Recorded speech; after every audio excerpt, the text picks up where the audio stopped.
Soul Not For Sale podcast. Coach Colin here. We got Joe Rogan making a confession, a wild confession. I wish he had said something about this sooner. You know what I really wish? I wish he had said it at the time it happened.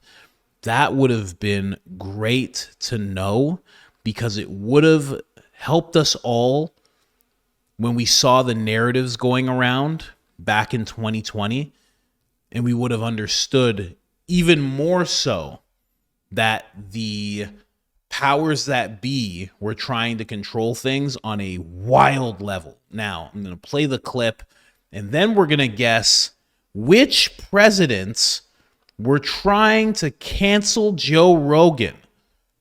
You want to play that game with me? Let's play that game. Let's play this first. I learned a valuable lesson. It's so dirty. It's such a dirty business. God, I used to have massive respect for journalists. No. If I had never done this podcast, I'd be your regular schmo out there with, just spitting out all the company lines that all the blast all over the news. I kind of liked it better then. It was a lot easier, right? Ignorance is bliss. I didn't think the world was filled with demons, money-hungry demons that are willing to sacrifice human lives in the pursuit of revenue. It's crazy. That's why we have to continue this fight, because people have lost all trust with good reason. Good reason. That's why I'm having you on. That's why I continue talking. People are like, stop with the already. I get it, folks. If this is not for you, move on. Mary and I will still be about this for the next 3 years. Right. Well, for me, it was such a wake-up call, because it's so weird to see your face on TV green, first of all. That was weird. Mm-hmm. And then this term horse dewormer. I'm like, why you guys aren't concentrating on the fact that a 55-year-old man is fine 3 days later during the worst strain? It was during the Delta, where everybody's freaking out. This one's going to kill us all. And I was fine in 3 days. And I made this video. I'm like, I'm sorry, I have to cancel the concert this weekend. But I'm good now. And then I didn't think that was going to be anything. I thought that was just going to be the people that bought tickets to see Dave Chappelle and I in New Orleans. And that was going to, or was it Nashville? Wherever it was. That's all it was going to be. Those folks, they're going to be upset. I'm sorry. We'll make it up to you. Your tickets still count. That's all I thought it was going to be. I thought it was going to be like a normal tweet that I put out or a normal Instagram post that I put out. And then all of a sudden, I hear that Neil Young wants me removed from Spotify. I was like, what the is going on? This is crazy. Spotify got calls from 2 former presidents. Really? Oh, yeah. What about, did they deplatform? Did you get censored or deplatformed? No, I grew anyway? by 2 million subscribers in a month. Right. I did. Because people started listening, because they made it sound like I was this maniac. And they started listening, like, oh, he's really reasonable and pretty humble about all this stuff and just asking questions and bringing people on, like Dr. Robert Malone, who has 9 patents in the invention of technology. Like, he's one of he took it himself. Yeah. He was... Now, tell me, who do you think these presidents were that tried to contact Spotify? And let me tell you something right now. I don't need Joe to confirm this with me. At the request of the government, they did this. Now, I'm trying to figure it out now. Who was president at the time when this was all going down? Was Trump still president? Now, I know his whole, he didn't have the administration he has now. He didn't have it tight. He's admitted that. People in the background, et cetera, they were all undermining him constantly. He did what he could, but he definitely didn't have his people squared away like he thought he did. So now you're telling me Biden's coming in, and as Biden's coming in, this is happening. Who were the presidents you think actually were contacting Spotify about this whole thing? Now, we all know who one of them was for sure. For sure, without a doubt, these dudes right here, 100%, Obama reached out to Spotify and said, hey, I just want to let you guys know that what Joe's doing is downright wrong. Isn't that amazing? Because here's a weird thing. Joe says there's 2 presidents that reached out, 2 former presidents that reach out. One of them has to be Obama. And he was for sure told the names of these people. Spotify didn't talk to him and say 2 former presidents called us. That didn't happen. They told him the names for sure. And if they didn't say it outright, he for sure asked. He had to have. So if you know that it's Obama, why are you still going around on your podcast only up until recently saying Obama's the best president ever? He was the best. He was the best statesman. The way he spoke, blah, blah, blah. All that nonsense that he used to say about Obama. Why still say that, knowing that he called Spotify saying, hey, can you take this guy down? He's done nothing to me, nothing but good things to say about me, but I have nothing but bad things to say about him. And I want him off of this platform. Incredible. Absolutely incredible. Like, I don't know. I mean, Joe's being very nice. I guess that's what it is. I find if I'm friends with somebody and they tell me a situation like that, I'm going to ask them if they're stupid. That's what I'm going to do. Lovingly, because I'm a friend, I'm going to say, are you dumb? Stop talking about this guy like this guy's a good guy. What's the matter with you? Stop it. Either don't bring him up or bring this situation up. But don't talk about this dude like he's a good guy. He's stabbing you in the back. Meanwhile, his wife's trying to stab you in the front. That's a stupid joke. Oh, it was such a dumb joke. I don't even believe that theory. What do you mean? Some people work their backs out when they're in the gym. And then they get jacked. And they tower over their husbands. And they say, Barack, what are you doing? Get out of my way. Barack, get on my shoulders. We're going upstairs. Oh, it's such a stupid joke. Barack, get on my shoulder. We're going upstairs.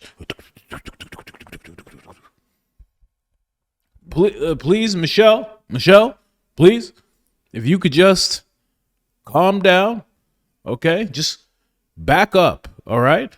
No, hold on a second. Oh, man. But yeah, one was for sure Obama. Now, I'm just going to say this. I want to say this is the second president that tried to do this to Joe Rogan. But I'm iffy. There's no way it was Trump, right? But Biden wasn't a former president at the time. So it's either Trump was out of office and it was Trump, or it was Bill. I think it was Bill because I can't see Trump. But you never know. Maybe Trump is just like, let me tell you something, okay? I got warp speed. It was really good, okay? I got it faster. I got it out faster than anybody, okay? And now this guy, this bald guy who was always high eating elk meat, elk sausages, I heard him say one time. It's a very weird meat to always be eating. So how does this guy have so much elk?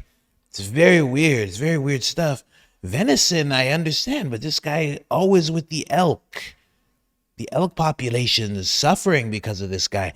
Either way, I don't want to waste your time. I want him off Spotify, okay? Like, I just don't see I don't see Trump doing that, right? So it has to be Bill. Also, it has to be somebody who's basically just a puppet and will just do what they're told. And as much as, Obama seems like an independent controller at times, he does what he's told. And this guy definitely does what he's told. This guy for sure was at home and he was like, I actually like this guy, this Joe Rogan. I like this Joe Rogan guy. I think I like elk meat. I mean, he's bald. I mean, I think he's a stud. I mean, I really like this guy. And Hillary was just like, Hillary was like, make the call right now, Bill. Oh, that's why I like you. You're spicy. You know that? You're a spicy one. That's why I always liked you. Put it in my mouth. Put it in my mouth, you dirty lady. I got to make a call. Hey, guys. I'm stuck between a rock and a hard place right now. I need Joe Rogan off of Spotify.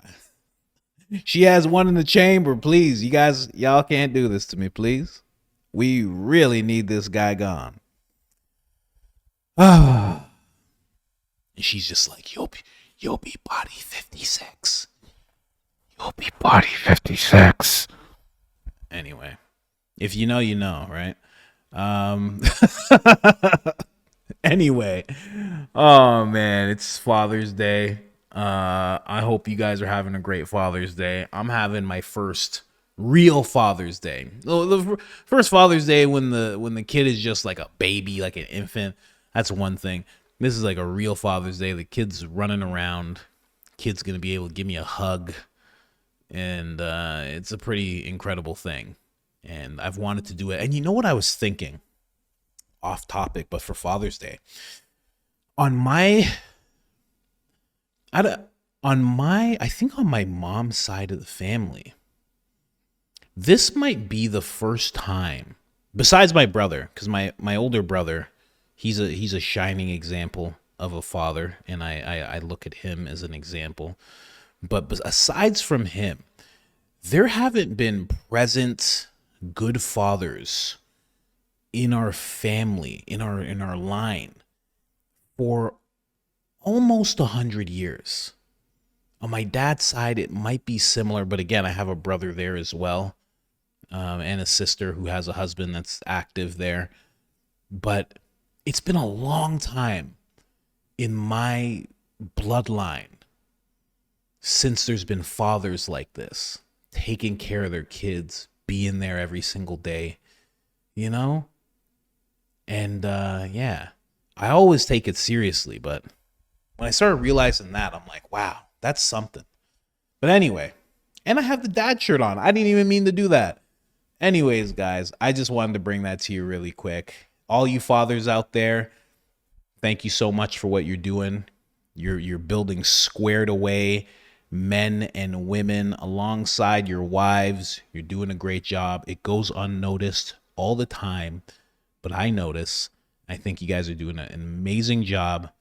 Thank you so much for being incredible fathers. Keep going. It's stressful. It's hard. I'm doing it right now for my family. It's 11:30 at night. I'm not going to be done here probably until 2 a.m., but we do it anyway because we love our families. And if you're doing stuff like that too, man, keep it up. Keep it up.